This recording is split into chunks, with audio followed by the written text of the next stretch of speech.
Welcome to this tutorial. Today, we're writing a JavaScript program that calculates the volume of a cube given its edge length. We're making sure we're also making sure to validate the first input and throw clear errors for bad values.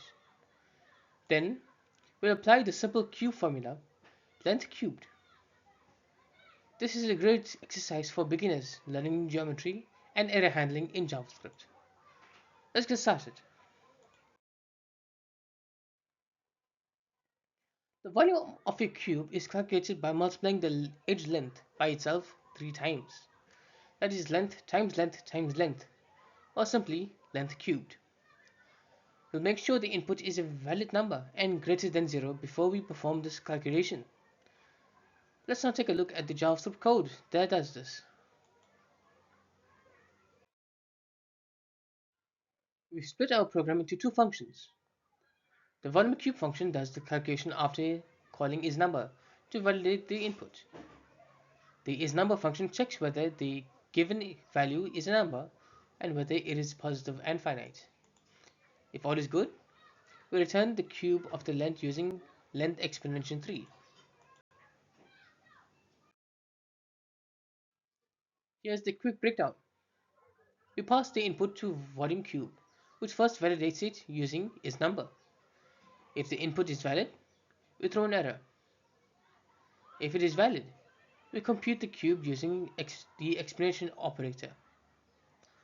It is a simple, robust pattern that separates concerns and keeps your code clean.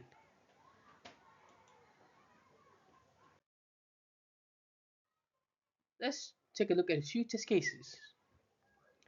If the input is 3, the volume is 27, as expected. If the input is a string like 3.0, the program throws a type error because it is not a number.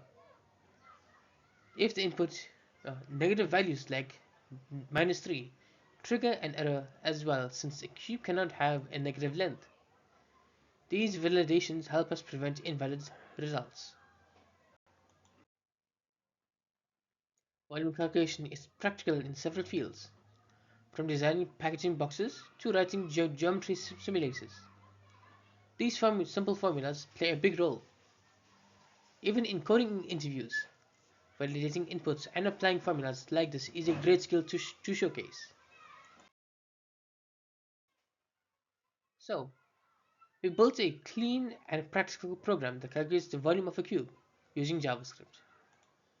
We made sure to validate the input and provide helpful error messages if something goes wrong. This approach keeps the code robust and reliable.